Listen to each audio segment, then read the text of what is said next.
Bismillahirrahmanirrahim. Qala mu'alif sallallahu alaihi wasallam. Sawa.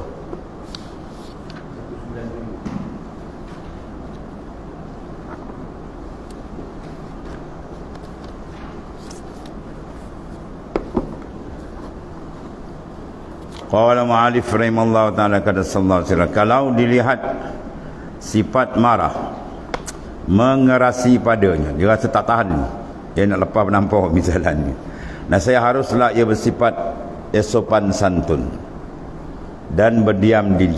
Betul, kalau orang marah tu Nabi suruh apa? Ubah kedudukan, tengah berdiri duduk, ambil semayang. Ambil semayang sebab syaitan dijadikan daripada nar pada api. Tidak boleh madamkan api melainkan air. Maka oleh kamu tawaddu, ambillah kamu wuduk. Itu sebab ni lah, hakikat semua dari dia berlaku. Kalau dilihat sifat marah mengerasi padanya, nasihat haruslah ia bersifat sopan santun. Harus mana mesti dia kena bersifat dengan santun. Dia pengasar, cakap pun karang, ubah bersifat sopan santun dan berdiam diri. Banyakkan berdiam daripada bercakap. Itu nak latih sifat marah. Orang marah ni kalau dia tak tahan, dia cakap, nak pasal tercabut telinga macam cabut ni, jerit macam maki macam. Di jalan ringkas ni dia tahan, jangan bercakap tu benda elok tu. Dan ia dikerasi oleh orang-orang yang menemaninya. Ya, orang yang menemani dia. Kalau dia baik. Kalau yang tak menemani pun orang tak bersupu orang, dia berat. Kemudian berdiri dari orang-orang yang padanya berakhlak buruk. Itu membawa kepada apa?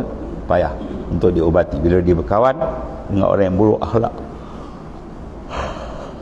Pada Nabi suruh pilih, fal yanzur ahadukum man yukhalil. Wajib kamu memilih, melihat siapa orang yang nak jadi teman rapat. Kena wajib pilih tu sebab resiko dia besar. Kalau kena cantik, kalau kena buruk habis. Dan ialah dikerasi oleh orang-orang yang menemaninya. Perangai dia. Jadi dia pada orang-orang yang padanya berakhlak buruk, dan ia harus melayani orang yang buruk akhlaknya itu. Akhirnya takut dengan dia boleh rosak, sehingga ia melatih dirinya menanggung perasaan bersama orang itu. Sebagian dapat ceritakan daripada sebagian mereka itu bahawa ia membiasakan dirinya bersifat sopan santun dan menghilangkan sifat kesangatan amarah, mana kaki baran orang menjil. Lalu ia menyewa orang yang akan memakinya. Dia sewa kan. Dia bayar duit suruh maki. Dia menyewa orang akan memakinya di muka orang ramai. Nak ambil kau RM50. Kerana orang ramai kan kau maki aku. Dia nak test tuan-tuan. Dan ia memaksa dirinya sabar dan menutup rapat amarah dia. Sehingga sifat sopan santun itu menjadi sifat kebiasaan bagi. Mula-mula payah kan, kepala angin. Mula latih.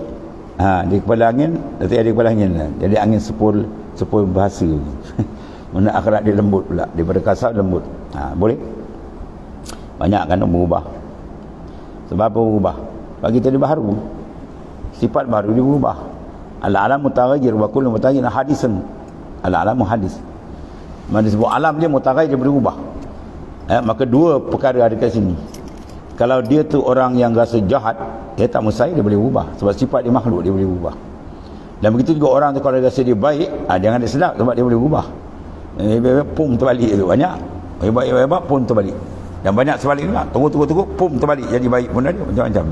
Sebab dia kata alam disebut makhluk, dia boleh berubah. Bila berubah menjadi kewajipan kita memantau. Dia berubah tu ke arah mana? Kalau dia kasar jadi baik, kalau dia jahat jadi baik, itu perubahan yang baik. Dia boleh berubah. Jangan sebaliknya lah. Jadi seorang ulama ni dia sewa orang supaya maki depan orang ramai. Dia nak test diri dia. Dan memaksa dirinya sabar dan menutup rapat amarah dia. Angin kalau kita panggil apa, merah ada telinga.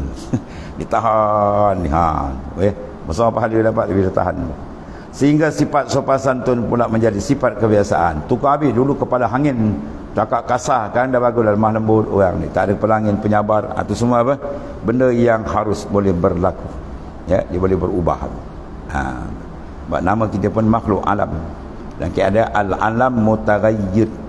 Tiap-tiap alam makhluk ni dia berubah-ubah. Wa kullu mutaghayyirin hadis. Tiap-tiap berubah dia ada pengubah dia. Baru kita tahu ada sani' ila Allah Subhanahu Wa Taala. Sebab kita minta dengan Taala supaya ubah kepada yang terlebih baik. Ya muhawwilul ahwal, hawwil ahwalana ilah ahsanil hal. Baca doa tu bagus. Ya muhawwilul ahwal, wahai Tuhan yang membalik-balikkan kelakuan manusia. Ya, daripada jauh jadi dekat, daripada dekat jadi jauh boleh jadi, daripada gelap jadi terang, ya, daripada malas jadi rajin, semua dia boleh ubah tu. Itu makna ya muhawwilul ahwal, wahai Tuhan yang muhawwil, mengubah segala ahwal. Kita minta apa? Hawwil ahwali, ya, kalau ramai ahwil ahwalana, mana ubahlah keadaan diriku tadi ila ahsanil hal, kepada kelakuan yang terbaik. Itu maksudnya, ya. Kalau jauh biar dekat, ya, kalau gelap biar terang dengan Tuhan maknanya. Itu maksud dia apa? Dia yang mengubah. Kita ada mustahil, dia kata oh dia ni jahat, no. Atau dia kata aku ni boleh berubah perangai aku macam ni. Firaun tu dengan apa, tukang sihir, dia punya gana nak bunuh Nabi Musa, boleh berubah. Terus dia beriman. Terkejut Allah Ta'ala. Kalau kata boleh ke saya ni nak berubah macam saya punya ni, kau kenal Tuhan tak? Kau ikut kepala otak kau memang kau nampak macam tu, tapi main dengan Tuhan habis semua cair. Dia boleh jadikan orang yang paling jahat jadi paling baik, dan dia boleh ubah orang paling baik sebaliknya berlaku. Macam-macam dia, benda semua dah berlaku, ya. Dia tunjuk satu-satu. Dia nak tunjukkan pada kita bahawasanya dan semua keadaan kita kena berpegang kuat dengan dia. Tu sebab dia segala-galanya. Dan memaksa orang tadi sabar dan menutup akan rapat kemarahan dia, sehingga tidak sifat sopan santun menjadi sifat biasa dengan diri dia. Dulu payah, kita bagus lembut cantik, kan? Itu semua adalah kurniaan Allah Ta'ala bila dia sungguh. Man wajada manjadda wajad, siapa bersungguh insya-Allah Tuhan akan bantu dia. Habis di mana kemudian jadikan, ya, maknanya menjadi pepatah. Habis sebagian manusia merasa dirinya pengecut, lemah hati, lalu ia bermaksud mempunyai akhlak yang keberanian bagi dirinya, maka ia berangkat dalam jalan laut pada musim dingin. Ada saja ketika ombak sedang memukul. Wah, ya. Kemudian orang-orang Hindu yang suka beribadah mengobati kemalasan itu daripada beribadat dengan apa? Berdiri sepanjang malam sebelah kaki. Ya, itu dia lah, kita tak ikut dia, kan. Dia macam tidur lah kaki angkat sebelah. Tapi Imam Malik pernah buat, tapi bukan angkat kaki macam Hindu. Imam Malik pernah buat 15 juz satu rakaat, 2 rakaat khatam. Jadi bila baca 15 juz, dia beratkan belah kanan sikit, tapi tak angkat kaki lah, ya, berat. Rakaat kedua kan dia terlekan berat sikit belah kiri. 15 juz baca satu rakaat, 2 rakaat habis khatam terus.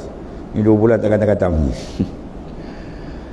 Dengan berdiri sepanjang malam sekali-sekali. Sebagian guru, mana syekh, pada permulaan keinginannya beribadat adalah malas berdiri, lalu mengharuskan dirinya berdiri di atas kepalanya sepanjang malam. Allah, supaya mudah ia berdiri di atas kaki dan penuh kepatuhan, ya.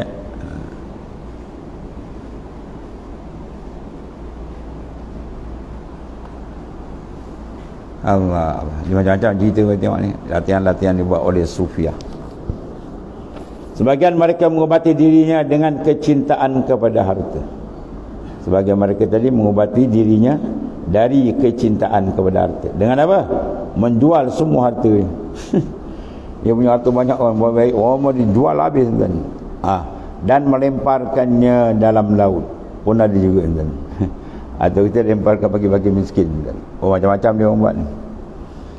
Kerana ia takut dengan membagi-bagikan kepada manusia akan timbul sifat kebanggaan diri. Macam-macam ni.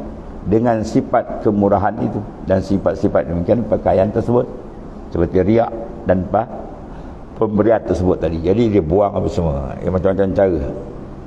Dia lalu daripada awliya, sebab tu mereka dapat benda yang pelik-pelik, sebab cara dia pun pelik, kan?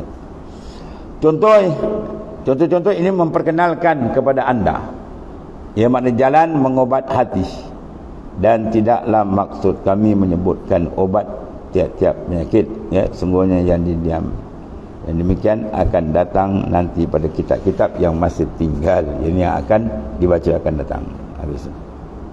Kemudian sungguhnya maksud kami sekarang ialah memberitahukan bahawa jalan keseluruhan pada pengubatan ialah apa? Menempuh jalan yang berlawanan dengan keinginan nafsu. Nak bangun malam, nak berpuasa, nafsu tak nak buat kebajikan tu, nak latih pemurah, nafsu malas, dia kedekut, macam-macam kena latih. Dan kecenderungan Allah Ta'ala telah mengumpulkan demikian supaya dalam kitabnya yang mulia Al-Quran Karim, yang dalam satu kalimah saja, dia telah firman Ta'ala apa?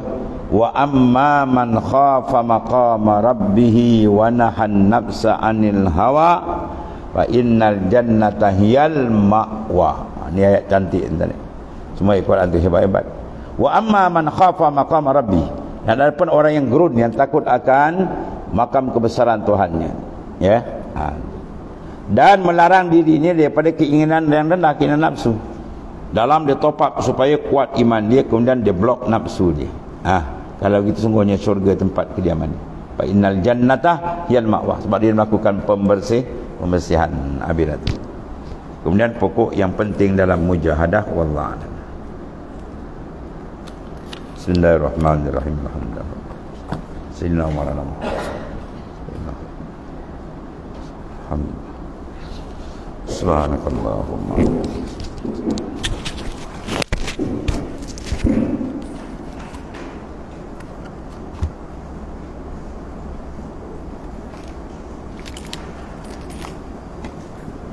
Ya.